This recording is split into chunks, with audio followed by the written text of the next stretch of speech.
في الفيديو ده جمعت لك 5 تكنيكس عمليه ومتجربه لو طبقتها صح هتفرق حقيقي في الرؤس بتاعك.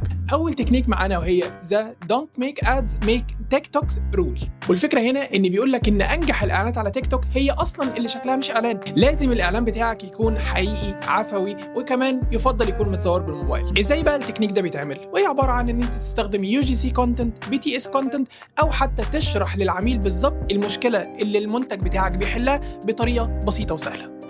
اما بقى التكنيك التاني وهو ذا سبارك ادز باور اب، دي ميزه تيك توك بيوفرها لك علشان تاخد اورجانيك بوست ناجح عندك وبتعمل له بوستنج. والتكنيك ده ازاي بيتعمل؟ شوف ايه افضل اورجانيك كونتنت نازل عندك على اكونتك على تيك توك، وابدا حطه جوه حمله اعلانيه مموله، وده يحقق لك مردود عالي جدا جدا. اما بقى التكنيك الثالث والخطير بالنسبه لنا وهو البرو تارجتنج كرييتيف تيستنج، وهنا بقى الاي اي بيلعب لعبته. بدل ما تحط لي اهتمامات كتير او استهدافات كتير جوه الكامبين بتاعتك، لا، وسع دايره الاستهداف وحط اكتر من كرييتيف داخل الحمله الاعلانيه، وسيب الكرييتيف هو اللي يستهدف له جمهورك. اما بقى التكنيك الرابع والخطير بالنسبه لنا وهو ذا كومنت سيكشن جولد ماين. الفكره ان الكومنتات على اعلاناتك مش مجرد تفاعل وخلاص، دي اداه سوشيال بروف قويه جدا. وهنا بقى التكنيك ده ازاي ممكن يتعمل؟ عن طريق ان انت تتفاعل مع كل كومنت بيجي لك على اعلاناتك. اما بقى التكنيك الاخير والخامس بتاعنا وهو ذا فاليو فيرست ريتارجتنج. الفكره هنا في اعاده الاستهداف، ما توريش العميل بتاعك نفس الاعلان اللي شافه اكتر من مره وما اشتراش. العميل هنا محتاج يشوف حاجه جديده وقويه جدا. اعمل فيديو بيجاوب على اشهر اسئله ممكن العميل يسالها بخصوص المنتج او الخدمه بتاعتك، فيديو بيعرض اكتر من استخدام للمنتج بتاعك العميل ما كانش يعرفه. اعمل فيديو فيه تستيمونيال او تجربه العميل مع المنتج او الخدمه اللي انت بتقدمها. النجاح على تيك توك بيجي من فهمك للالجوريثم الخاصه بتيك توك، مش بيجي من تطبيق خوارزميات